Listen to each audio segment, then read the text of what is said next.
Matthew Bronson here. Recently I sat down with a couple of the performers from the Placitas Artist Series held at the Placitas Presbyterian Church here in beautiful Placitas, New Mexico. This performance is called Einstein's Violin. The chamber music was performed by Willy Sucre and Friends, who, if you know the series, is there on a regular basis. And Tom Schuch, a well-known actor and actually the president of the Screen Actors Guild for Albuquerque. As we were setting up the equipment, we got so excited about the interview that it all started long before the cameras and the mics started to record. So we're going to go straight to them now. Didn't want to miss a beat, but it is a little confusing introduction or beginning of the interview. But as I said, we didn't want to miss anything. So here's Willy Sucre and Friend discussing Einstein's Violin. 2 years later than the original group. But you know, to just start from the original group, it was the Helios String Quartet. The which quartet? Helios String Quartet, the original group that came to Placitas. Isn't that a mathematical or chemistry term, Helios? Helios is a god, Greek god. I knew it was something more educated than myself would know. But I believe they came and played a wedding thing, you know, a wedding job, and they did such a good job that some of the people in Placitas decided, why can't we have music all the time in Placitas? Right. And that meeting happened very quickly. The next season, they started with 2 or 3 concerts, and little by little it grew to what is today, which I think today is pretty much very well known all over the state. Placitas Artist Series is a predominant organization in terms of music, culture in the state. You know, we have started a lot of the things you see today growing in Albuquerque or, again, around the state. It's interesting because, you know, for most things, you need to go into Albuquerque, yes, you know, for dental or medical or whatever, and you speak to various people, the woman cleaning your teeth or whoever, the shop clerk, and they go, oh yeah, Placitas, that's very nice. Have you ever been there? No, I haven't been there yet. They've lived here 30 years, they haven't been to Placitas. That's something strange, isn't it? Because there's a lot of people in Placitas that know very well what's going on here, but they haven't been here yet. So we're waiting, the doors are open, you know, and we're waiting for them to come in and join us and see how many wonderful things happens in this church. Okay. I think Placitas Presbyterian Church has been an icon in terms of supporting the arts and painters. It's amazing all the things that this several hundred-year-old church is responsible for the cultural growth of Placitas. Oh, absolutely. I remember the meeting. This was with the meeting with the Helios String Quartet. That was our. What else should we do in Placitas? You know, how could we add the arts in Placitas? And immediately my suggestion was to put paintings, photographs, to invite other forms of art. We had the spoken word before. We had people writing specific pieces for the quartet that had narration and string quartet. Okay. You know, let me do the intro to the program. Sure. Since I should have done it at the beginning, but thank God we can edit things. So this is Conversations with Matthew Bronson on KUPR Radio 99.9 FM here on the high desert of Placitas. I've recently been saying high desert. You can probably tell me. Are we high desert? Mm-hmm. Sure. Okay, so I don't have to go back and edit my last 3 interviews. All right.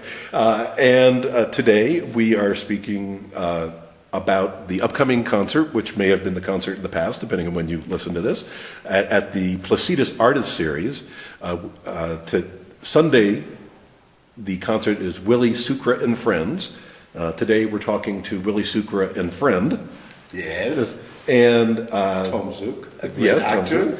The people may not recognize your name, but when they see your face, they go, "I know that guy." And do you find that to be true? Well, I don't know. It depends on how I'm dressed, I guess. But I'm from this area, so I know a lot of people. And so do you hang out with who's that other gentleman, Patrick something, who's He's on How I Married Your Mother. His family had a restaurant here for years. Oh, yes. Do you have like a club where you? No. He's in a different level than I am. Well, he'll catch up to you eventually. He's a Hollywood guy now. He doesn't know what he's missing. I'm a New Mexico guy. Yeah. So this. So we're going to talk first about Willy Sucre and how it became Willy Sucre and Friends over coming up on 30 years. Yes. And then, I mean, you started out in Bolivia, in La Paz, learning music, I'll say perfecting your craft, which probably you'll think you never perfect. So how did you come to America? With a scholarship. I had a string quartet in La Paz, Bolivia.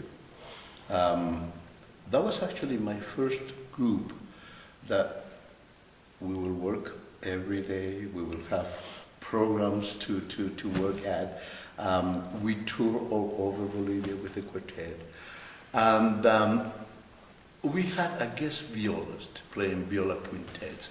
And she was a violist from New York, graduated from Juilliard. And she was amazed to hear the group. When she came back to the United States, she managed to find us a scholarship to go as a group to go play in Maine with the Hungarian string quartet. Okay. Fantastic experience for all of us. It was the first time that we were all out of the country, out of Bolivia, as musicians, and finding ourselves in this wonderful atmosphere of new ideas, new sounds, new composers, everybody involved in music. We were so excited. Right. So now, Bolivia, especially La Paz, back when you were growing up, yes, it was more of a two-class society, not uncommon in that part of the world at that time. Where were you? I mean, I would think you would have to have some kind of privilege if you're going to have the opportunity to study music.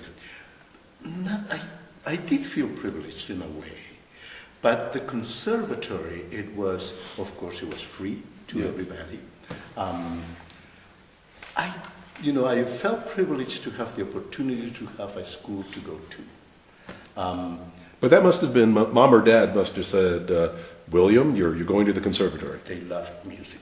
None of them were musicians, but they always had the radio station and the classical station. If they bought a recording, it was going to be classical music, so they were always very involved. And since I was a child. And viola was your first instrument? Violin. Okay. Violin. Because you'd have to be very precocious at a young age to go, I want to play viola. What is that? But in Bolivia, there weren't even small violins. You know how you have full size, half size, quarter size. Well, you couldn't find quarter size violins. Didn't have Amazon back then. Yeah, exactly right. It took me 6 months to get a violin, quarter size from Argentina. When I got that, I was so happy because everything fit. Certainly. But that was the circumstances. There were difficulties in terms of finding good music, for example. If I wanted to play a Beethoven string quartet, we had to order the music, and that took months. Certainly. To get it. So there were some difficulties. There's no PDF out there on the internet to download. I mean, you're very careful of how you use your strings, because if you break one, yes, it will take a long time to get another one. So there were all those complications in it. But within that, the atmosphere was so musical, so joyful in a way, and it was a good setup. That's where my chamber music, I guess, energy, you can call it, started. Right. The conservatory will always have, for example, the students who did composition. They were obligated to compose something for the rest of the conservatory. So you had duets, you have trios, you had quartets, you had all of these things, and it was always new music. It was just composed. So discovering all of that, there were so many interesting conversations. The composer was right there, indicating what he wanted. Now you gotta find your technique to imitate what he wanted. All of that kind of atmosphere made me simply love chamber music. Did you have a situation, and this might be true for yourself acting, where the writer is there, or the composer, and you're practicing, and they go, no, you don't get it. This is. That ever happened? Either of you? Kind of. There's situations like that, I suppose. Well, I just spent a couple of weeks in India last month touring the one-man show called Einstein, a Stage Portrait that I've been touring for the last 15 years. And the playwright who wrote the play, he wrote it some 30 years ago, he took the trip with me. So we went together, the actor and the playwright. And it was the first time we'd actually ever worked together. He's seen me do the show a number of times over the years, but he was acting as director on this particular tour. So it was interesting to get his take on some of the technical aspects of the play, lighting and sound and so forth. 15 years later. Yeah, and I know the show so well, but he didn't direct me as an actor. He didn't have to tell me where to go and when to go and you know what. He didn't fill that capacity as a director. He was more kind of showing the picture to the audience, setting the picture with lighting cues and so forth. So it changed a little bit of my movement, but not much. And so that was interesting. It kind of took a load off my shoulders. I didn't have to worry about the technical side of the show. Certainly. So that was very enjoyable. But you know, he saw the show, the first performance of the show, and he came backstage and he said, I don't see an actor on stage anymore. I see Einstein. Wow, that's great. And so that was great to hear that. Well, I would imagine. I have to second that, by the way. The transformation that he goes to become Einstein, I think is phenomenal. Well, acting has always escaped me. I mean, I am a hobby musician, so I understand music and all that. But acting, becoming somebody else, that's just not something I can grasp. Maybe that's my engineering background, that it's too non-paper and pencil. Yeah. Well, in this particular show that we're doing now, when I first started rehearsing Einstein a Stage Portrait, I took violin lessons from Willy, and that's how we met about 15 years ago. And he had mentioned back then that he would like to do something with myself as Einstein on stage and his quartet.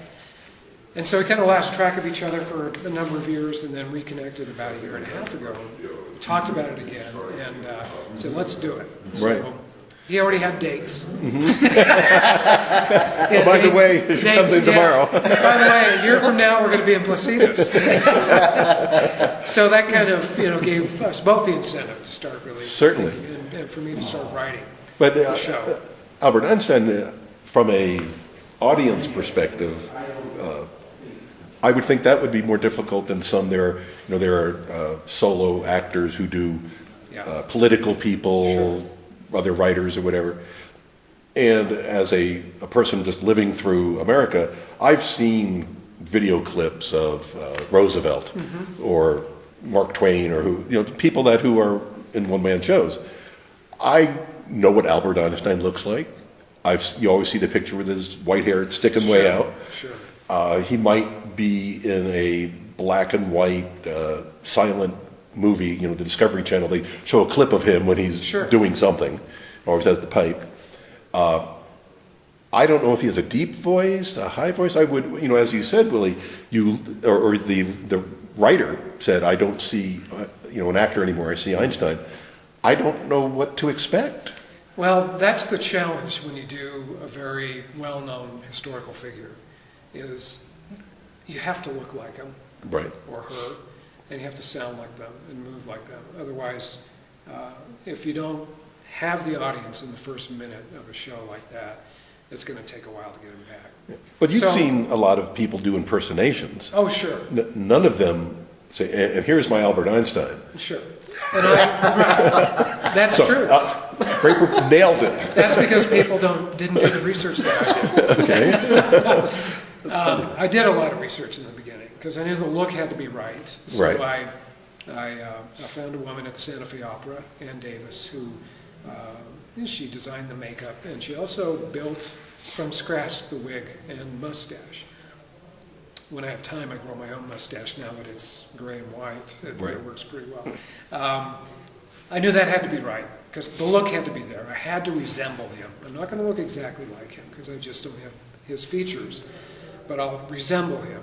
I researched his accent, which took me a while because his accent is very thick. It's kind of German-Swiss, isn't it? It's very German, and he grew up in Bavaria, southern Germany. So his accent would be different than somebody who grew up in northern Germany. But his accent was more northern German when I listened to it, so I had to find out why, and I finally found out that it was more Prussian because he hung out in academic circles his entire life, and that's how he talked.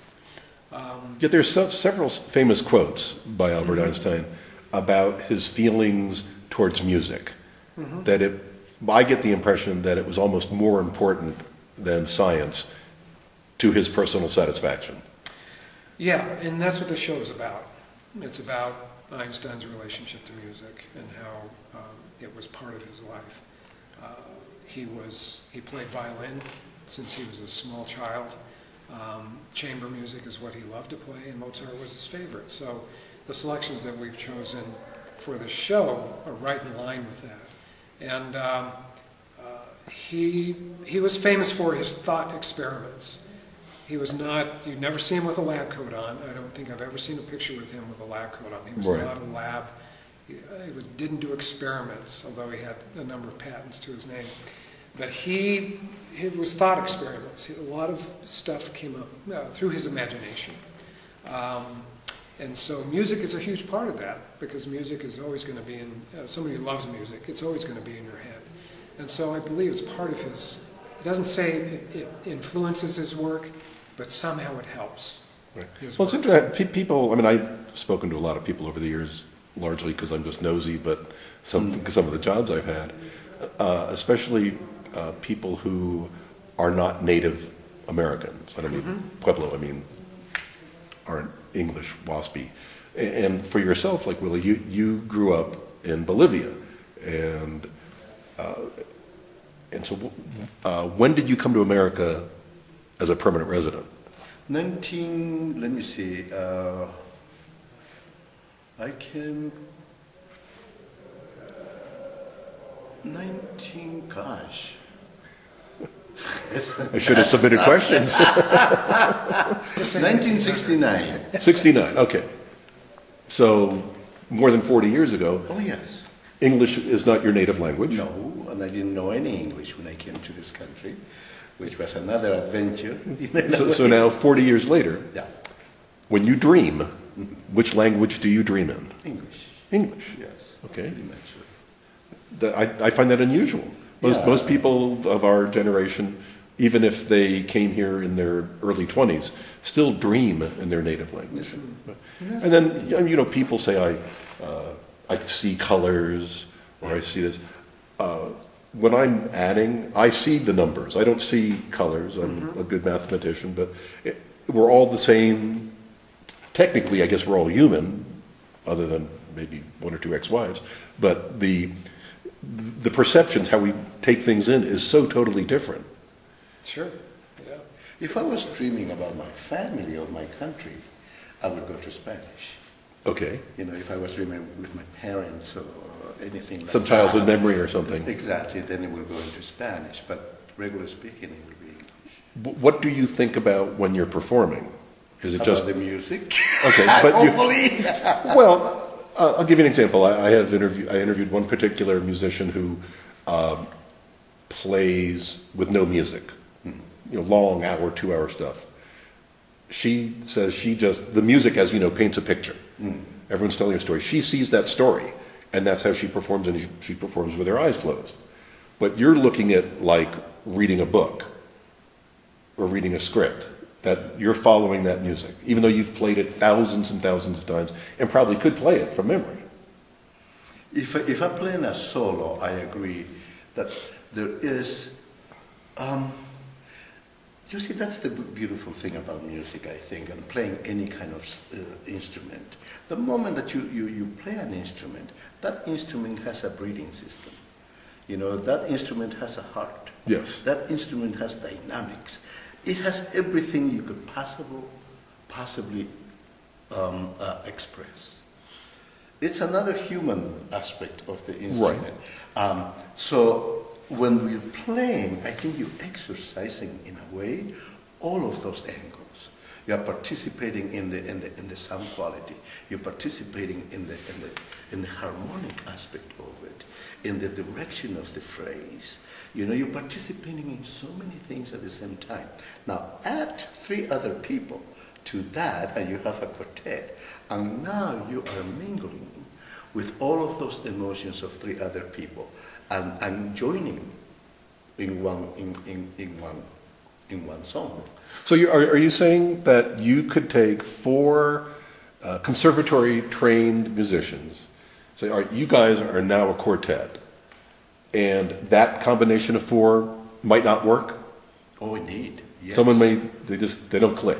Absolutely. Wow. Absolutely. There are technical aspects of it, certain technical facilities that a group might acquire when they practice every day, or might have it already when they begin to work together. Can you interview, if you happen to need a new member, can you say, well, do you like strawberries? We all like strawberries. I mean, how can you interview someone, or can you, and find out if you think they're going to be a good match?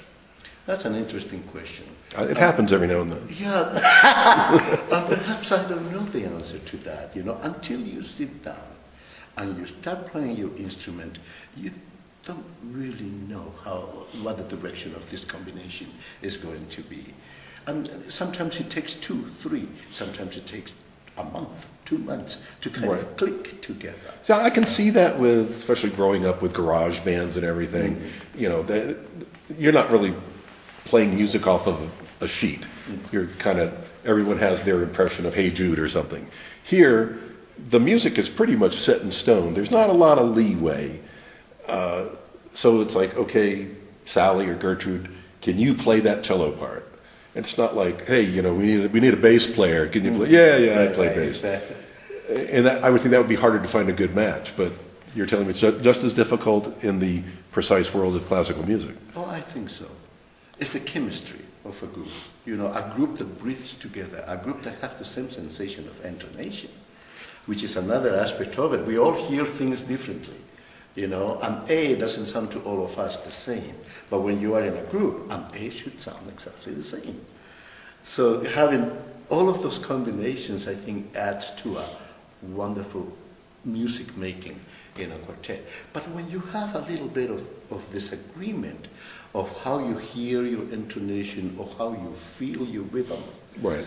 then I guess you got to practice things like that. Now you're adding time to your practicing. Now you're adding so many aspects that are not natural for that. And I think the audience would find that interesting because we're here at the Placitas Presbyterian Church, and you have just gotten done practicing with the whole group for Sunday. And you have played here for 30 years. You all have done the Einstein quartet many times. No, this is the first. This is the first time. Okay, This well is the then premiere. I withdraw that question. But even let me interject something here, if I could, about quartet music, which I'm coming from the outside. I'm not a musician. I've never worked with a quartet before. I've seen them in concert. But working with the quartet, with Willy's quartet the past several days, I'm hearing and seeing a lot of things that are very interesting. And when you talk about, yes, there are notes on a piece of paper, and yes, they're all looking at the same notes, but there may be differences in tempo. It's something that the quartet has had to stop and work out. Okay, what is the tempo? Because the tempo could be faster or slower. And so, but when they come up, okay, that's the tempo, and they start to play together, it's like one instrument. It sounds, you don't hear the individual, you hear a wall of sound, if I could use that phrase. Certainly. But you hear sound in a way, if you're watching, you can pick out the different instruments, but if you're listening, it all sounds like one person. And that's the magic moment for me. And for me, working with the quartet on stage, which I've never done before, and saying words, you know, I'm talking most of the time, I'm finding that my rhythm is really influenced by the quartet. Because there are moments in the music where, oh, I could use that. I could use that pause, that phrase. Here it's really dramatic, and man, that really makes me feel a certain way. There's a moment in the show where you'll see where they're playing a piece of Beethoven, and I'm not talking. And Einstein's opinion of Beethoven was he thought Beethoven was too personal. And having known that and then hearing the piece, I know what he's talking about now. It's very personal and very emotional music, and it makes me do stuff that I wouldn't normally do, that other pieces don't cause me to do. Right. And so the first thing I do is I go right to my chalkboard, and I start hashing out some equations and getting frustrated because I know Beethoven is getting to me. Right. So that's a very interesting aspect about the quartet music and the choices that they've made in terms of music. Well, let's throw some meat on those bones. And you're both in Albuquerque. Did you know each other prior to this relationship? Yeah. I mean, how was that marriage made? Well, as I described earlier, we met about 15 years ago when Willy was, I was given his name. I needed to learn enough violin to play in the show, the Einstein Stage Portrait. And so I took lessons from him for a number of months, and that's how we met. And then who was the person that said that the stage play needed music and select that particular music? I mean, it didn't become Grease or some kind of musical like that. Well, this is a totally original play that we're doing on Sunday. The working title is Einstein's Violin. Okay. And so we've chosen the music. We had Willy came up with a bunch of choices, and then we played around with them when we first met and decided what was actually going to make the cut. That's got to be a hard process. It is. Because you've got a lot of music to choose from. He has such a vast background in classical music that he really pinpointed some key music that he thought would work in the show. Speaking of your great background, you have also conducted as well as performed. Yes. When you first, what made you want to conduct? Assuming it was your choice. I was so interested since I was young. I guess that's a good question, but I gotta go back now when I am 3 years old or 4 years old. Okay. And my mother takes me to most every rehearsal of the symphony. And the first person I would see is the conductor. Since I grew up pretty much listening to orchestras and watching conductors. Yes. So for me, it was a natural step to want to try something like that.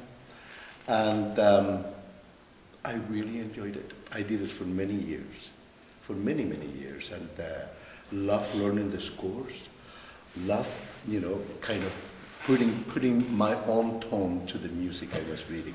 Well, give away some of the, I guess, inside baseball or whatever here. People who go to classical music concerts, whether it's a duet or a whole orchestra, I think they recognize that all the musicians are top drawer. And they all know the music, and they've all practiced it. So, what's this guy doing? It's like, does the horse need the jockey? So that's interesting. I read somewhere that it takes 17 seconds for an orchestra to decide if the conductor who's in front of them, if they're going to follow the conductor who's in front of them. This is like an attack dog. No pressure there. The conductor will follow the orchestra. Right. But it is a very sensitive job, and I think you have Bernstein. Yes. Who is, I think, an amazing conductor. Not only because he knows what is in 4, or knows how to beat 4 or 3, but the emotion, the discipline that he puts into every rehearsal, the care that he puts into every instrument of the orchestra, and balancing all the instruments of the orchestra. The way he can do that, I think he does it in such a simple way, in such a natural way. And that's basically it. As a conductor, that's what a conductor should do. Right. But is that something the musician knows, or of the 3 tenors? Yeah. I like Pavarotti. If someone gave me a DVD of solos of just one of the other 2, I probably wouldn't listen as much, but if it was Pavarotti, I'd listen to it. As a member of the audience, and I look at the full orchestra and the conductor, I can go, that's a good conductor. Is there a way to know? Or is it just the musician who's going, he's doing a good job. Me, I just see some guy in tails. Yeah.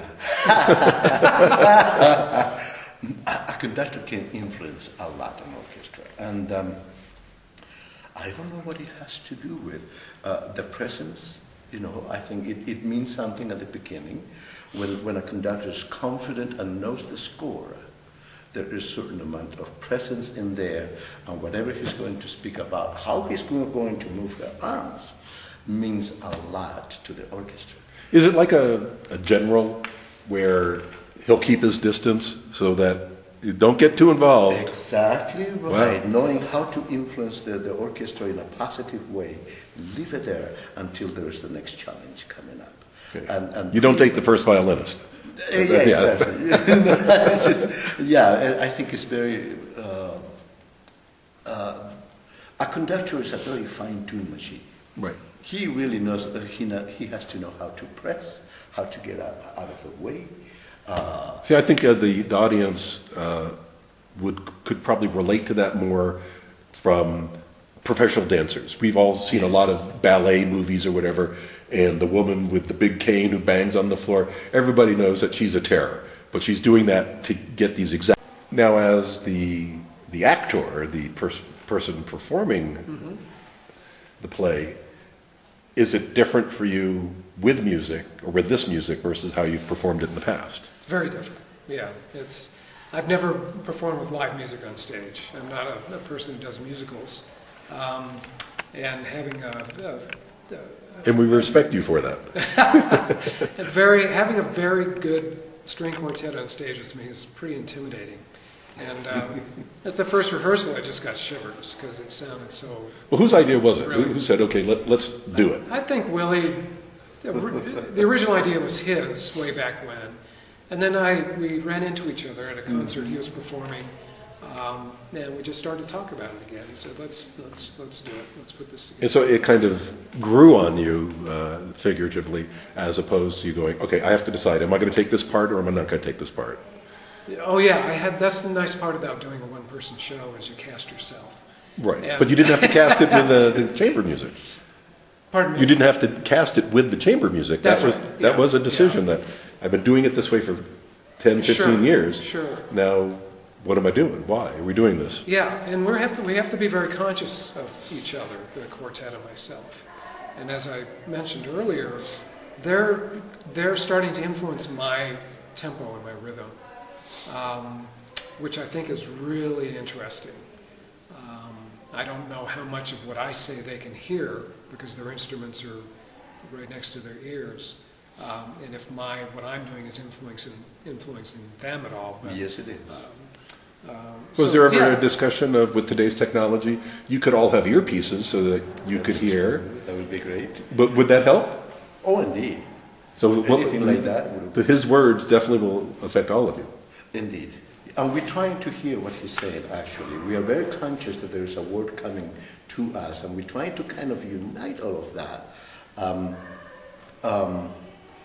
That's an interesting point. I think that how the quartet has changed to do this particular show, is that awareness. Tom is here with us. Tom is part of the quartet. Right. Tom is it, you know. But the reading of it, the synchronization, I would think, could be really difficult. It would be like singing Old Man River, but starting the lyrics 2 bars late. Well, we discussed that. One way you can do a play like this is you can time precisely when the music comes in and when it leaves, and when I say my words and when I don't. And that would take a lot of synchronization and time to do that. So we decided to pick pieces of music that coincided with what I was talking about in terms of subject, but also in terms of time frame. And so we've matched what I've been talking about in terms of flow in that sense. And this is going to evolve. This will be the premiere of the show, and we'll see how the audience reacts to it. I think I'm already learning things that I want to change in the future. But I think we're already booked in November, so this show is going to evolve. And, So do you think professionally this will become like your major gig? Like it'll be one, yeah. It'll be like Celine Dion in Las Vegas for 10 years? another tool in my bag of tricks. And we've talked about where's the market for something like this. Right. Certainly it's in this type of venue with the Placitas Art Series. But we had talked about talking to universities, to music departments, taking the show to a music department where Willy could go in and work with the quartet for a number of days. And then I come in and work with them in terms of the words and the structure of the show, and do it at universities in that way. Is this an evolving art form? Does it have a name yet? I don't know. What would you like to coin the name? I will have to tell you Sunday after the performance. Okay. That's good. That's good. I mean, certainly there's been classical music done with narration, and plays and so forth that have classical music. Certainly, opera. Yeah, absolutely. This is a little bit different. And I'm very much aware of when I watch Because I will commercial. not be singing in this show. Spoiler alert. Yeah, if you watch any popular program and take out their background music, it would change your entire perception of it. Yeah. Which is another thing about acting I don't understand. How you do that without all of the music and the horse galloping and the sword fighting, and you're just speaking, Yeah. sometimes just in a green room. Yep. That's, It's not easy. I would think, well, that's why so few people are as successful as yourself. Yeah, and I've done enough television and film that, yeah, that's a really hard thing to do, because you don't know. That's all added in post-production. You don't know Right. what it's going to sound like. Even your laser sword doesn't have the light on it. Right, yes. So you're just there with the stick. Yeah. You almost have to feel silly. So November is the next performance of Einstein. Pennsylvania, yes. Okay, in Vienna or Uzbekistan or locally? Somewhere in New Mexico. Okay. And speaking of New Mexico, I don't believe I asked you, Willy. So you were in New Mexico. Why did you stay here? Because a lot of people, I'm sure, being more international, you'll say, "Oh, I live in Albuquerque, New Mexico," and they go, "I don't know where that is." Yes. We had a friend, my ex-wife and I. We had a friend who, excellent violist. Mm-hmm. At the time we were living in Calgary, Alberta. She calls and says, "Hey, we haven't seen in a long time, let's get together." She comes to Calgary for Christmas and we play a lot of chamber music.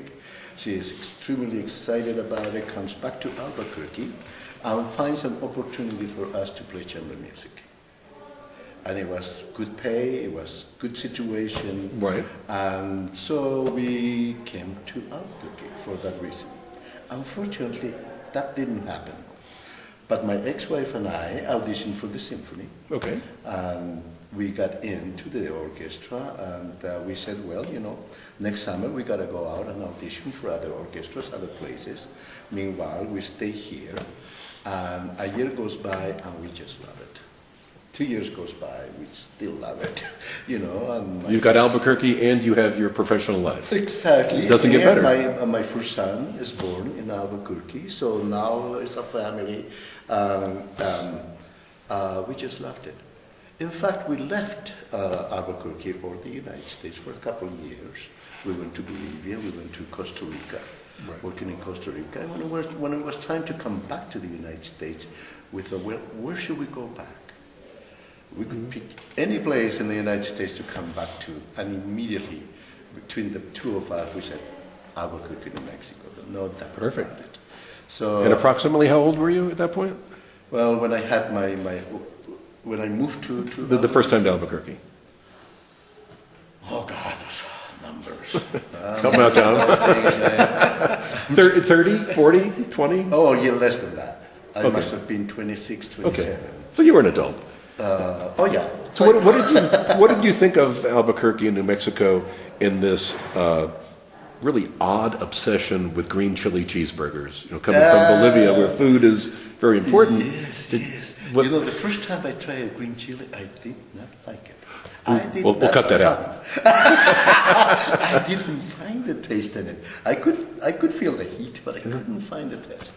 2 years goes by. Yes. Green chili and everything, red chili and everything. So now, of course, it's very much better. I heard that after I'd been here for a while that if you put eggs on it, it's breakfast. So you can take all your chili. Yeah, just throw eggs on it, it's breakfast. Yeah. It's a fascinating. I wonder if that contributes to the exciting music environment, that food, because food is so sensual. It's kind of in that same family. Very much so. So, and Tom, not to neglect you, but as a working actor, and I forget who I spoke to or heard an interview of, they were of the Hollywood type now, but they were from here. And they said growing up, Albuquerque was not a place really for music or for acting TV shows like it is now. Sure. Did you ever try the LA scene? I did. I lasted about 18 months and was just starting to get work when I came back to Albuquerque. And I just did not like it. I did not like living there. The hustle was just not something that fed my artistic life. And so I came back and I got an opportunity to join the union, Screen Actors Guild at the time, and I joined immediately because I wanted to be a professional actor. I wanted to make my living as an actor. Right. And in Albuquerque at that time, in the mid-90s and beyond, there was not a lot of money to be made here. We didn't have the film and television business that we do now. There was a lot of commercial work back then, which is what people made their living doing. Hi, come by my Chevrolet. Yeah, and that's actually, commercial work is a very important part of an actor's career financially because the residuals are so massive, Right. or can be. But Well, I mean, if it's played in a market, it could be tens of thousands of times in a week. yeah, I mean, you don't get paid every time it plays, but you get paid every time it goes to a new market or Right. something or other. Can't find the word. Anyway, when the film incentives were passed here in New Mexico 12 or 13 years ago now, that started the building of what we've got going now. We have 5 or 6 television series being shot here, plus film. Commercial work is coming back, and so it's a good place for an actor to be. And I've gotten far more work here than I ever did in LA. Well, And I have the quality of life yes. in New Mexico that you don't have in LA.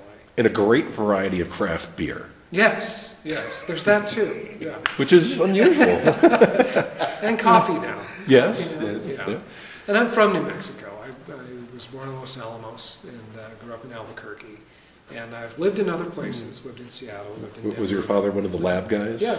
My dad came out from the University of Chicago in 1950, and my parents never went back. So I was born in Los Alamos. He worked at the labs, and then when I was 2, we moved down here. He worked at Sandia Labs the rest of his career. So, and we can consider you local. I hope so. Yes.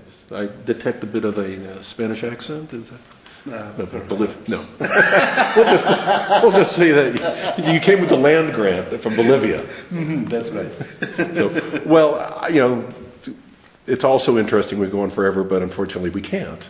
Right. So I will remind everyone that this has been Conversations with Matthew Bronson, and we're talking about the upcoming concert on Sunday at the Placitas Artist Series at the Placitas Presbyterian Community Church. Yes.